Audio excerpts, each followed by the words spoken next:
अहलदल किस्त नंबर 6। वो हर रोज शाम को अपनी ऊँट पूरी करके वहां चला जाता था और रात को वहीं सोता था, खाना भी बनाता था। इसी तरह साल गुजर गया और पता भी नहीं चला। एक रात अचानक दीजी की ज्यादा तबीयत खराब हो गई थी।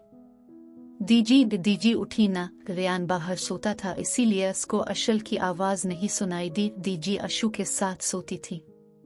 शाह भैया, शाह भैया। रेयान अशल की आवाज पे उठ गया। भैया दीजी को देखे ना, इनकी तबीयत खराब हो रही है, वो रोते हुए बोल रही थी। अशु घर की चाबियां लो और फौरन बाहर आओ, हम अस्पताल जा रहे हैं। अशल इसकी बात मानकर जल्दी से बाहर आ गई। डॉक्टर कैसी हैं वो? अब हम अभी कुछ कह नहीं सकते सर, हमें इनका ऑपरेशन करना पड़ेगा, अब दुआ करें इनके लिए। ऑपरेशन से पहले अशल और रेयान दीजी से मिलने आए थे। दीजी अब मुझे छोड़कर नहीं जाएंगी ना? अशल की आंखों से आंसू बह रहे थे। पत्थर, ये तो अल्लाह की मर्जी है, जब वो बिलेले तेरे पास रेयान है, और अल्लाह भी तो है जो सबके साथ होता है। रेयान पत्थर, मेरी एक आखिरी ख्वाहिश पूरी कर दे, अल्लाह तुझे इसका अजर देगा। दीजी बोले, मैं आपकी हर ख्वाहिश पूरी करूंगा। अशल से निकाह कर लो बेटा। रेयान बमुश्किल निकाह के लिए राजी हो गया था। किसका कहना था अशल अभी छूटी है। दीजी, मैं अब से वादा करता हूँ अशल मेरे साथ रहेगी हमेशा, और आप भी हमें कहीं छोड़कर नहीं जा रहे। पत्थर, मेरी जिंदगी बस यही थी, इस बच्ची को कोई जीने नहीं देगा, वो किस हैसियत से तेरे साथ रहेगी? मेरी बात मान ले पत्थर। वो इस निकाह के लिए राजी हो गया था क्योंकि वो भी दीजी की बात से मुत्तफिक था। कहना सब आसान होता है, पर जब जिस पे गुजर रही होती है वही जानता होता है। वो भी जानता था किसी भी रिश्ते के बगैर अशल इसके साथ नहीं रह सकती थी, दुनिया इसका जीना हराम कर देती। निकाह में हसन भी गवाह बनकर शामिल हुआ था। इसी भी खुशी हुई थी कि मनी को एक सहारा मिल गया था, इसकी खुद की भी शादी हो चुकी थी। दीजी, अब मुझे छोड़कर नहीं जाएंगी ना? अशल रोते हुए आखिरी बार पूछ रही थी। डॉक्टर उनके ऑपरेशन की तैयारी कर चुके थे। अशु, दीजी हमें कहीं छोड़कर नहीं जाएंगी, चिल्लू बाहर खाना खा लो, सुबह से भूखी हो। रेयान उसे जबरदस्ती बाहर ले आया था और उसके आंसू रुकने का नाम नहीं ले रहे थे। उसे दीजी से दूरी बर्दाश्त नहीं हो रही थी। नहीं खाना मुझे कुछ भी, जब तक दीजी वापस नहीं इजात। वो सारी ट्रे उलट कर चुकी थी। हसन और रेयान इसका ये रवैया देखकर परेशान हो गए थे। अशु, वो कहीं नहीं जा रही, थोड़ा सा खा लो वरना मैं चॉकलेट भी नहीं दूंगा। रेयान उसे धमकी देते हुए बोला था। मुझे नहीं खाना है, नहीं खाना, मुझे दीजी के पास जाना है, आप बहुत बुरे हैं, मुझे उनसे दूर कर दिया आपने। वो चीख चीख कर रेयान को बोली जा रही थी, पर रेयान को इसकी किसी बात पर गुस्सा नहीं आया, बल्कि उसे अपने सीने से लगा लिया था और वो बिलक बिलक कर उसके सीने से लगी रोती थी। जिसने जाना होता है, जिसे अल्लाह की तरफ से बुलावा आता है, वो चला जाता है। कोई कुछ नहीं कर सकता, चाहे हम जितना रूले, लेकिन जाने वाले वापस नहीं आया करते। दीजी भी अशु को छोड़कर चली गई थी। उनकी वफात को 10 दिन गुजर चुके थे, पर अशल को इस दिन के बाद से अब तक होश नहीं आया था। रेयान, जाकर थोड़ी देर आराम कर ले, तो 10 दिन से यहाँ है, तेरे घर से इतनी कॉल्स आ चुकी है। हसन अभी अस्पताल आया था। नहीं हसन, जब तक अशु को होश नहीं आ जाता मैं यहाँ से कहीं नहीं जाऊंगा, वो मुझे ना पाकर रोएगी। रेयान के हाथ में अशल का हाथ था। अशु उठ जाओ, अशु प्लीज उठ जाओ।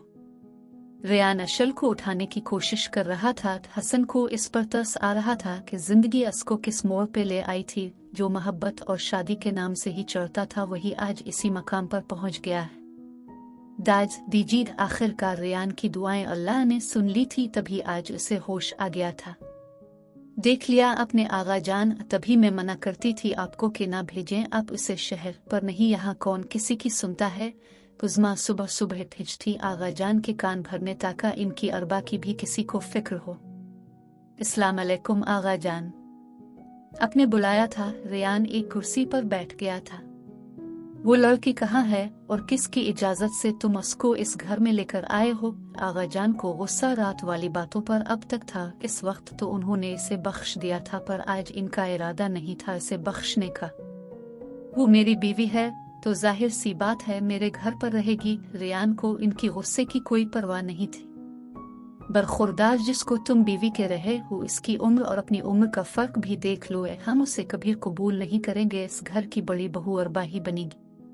ना करें अब कबूल, मुझे इससे कोई फर्क नहीं पड़ता है, लेकिन मैं कभी भी अरबा से शादी नहीं करूंगा। कशल के मरने के बाद भी नहीं। इसकी जिंदगी बर्बाद करने से बेहतर है अब कहीं अच्छी जगह इसकी शादी कर दें। रेयान बेझिझक सब बोल गया था। उसको आज तक अपने चाचू का गम नहीं भूला था, जो आगा जान के बेजा फैसलों की वजह से घर छोड़कर चले गए थे, और आज तक किसी को ना पता चला था कि वो जिंदा है या मर गया है। बकवास बंद करो अपनी। तुम शायद अपने चाचू को भूल गए हो, जिसे आज तक मैंने इस घर में कदम रखने नहीं दिया। तुम भी अगर मेरे फैसलों को नहीं मानोगे तो इस घर के दरवाजे तुम भी हमेशा के लिए बंद कर दिए जाएंगे। आगा जान का बस नहीं चल रहा था कि उसे कच्चा चबा जाए। जो पोता इनकी सारी जिंदगी मानता आया था, आज वो इस छोटी सी लड़की की वजह से उनसे जुबान दराजी पे उतर आया था।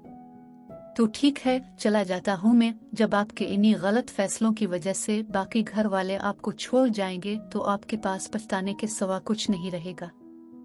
जानता हूँ मैं कि अपने चाचू को एविननी की कोशिश की है, पर आज तक वो आपके पास नहीं आए, और इन्हीं गलत फैसलों की वजह से आप अपने बेटे से दूर हो गए हैं। मुझे भी एविननी की कोशिश मत कीजिएगा। मैं भी आपका ही पोता हूँ। अपनी जिंदगी गुजारने का हक मुझसे आप नहीं छीन सकते।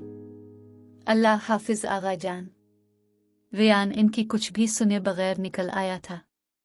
अशल तुम अब यही रहोगी हमारे साथ इसी घर में। महक और आफिया इसके पास बैठे इससे बातें कर रही थी, तभी रेयान आ गया। अशु उठो, हम वापस जा रहे हैं। रेयान अलमारी से अपना और इसका सामान निकालते हुए बोला। लाला कहाँ जा रहे हैं?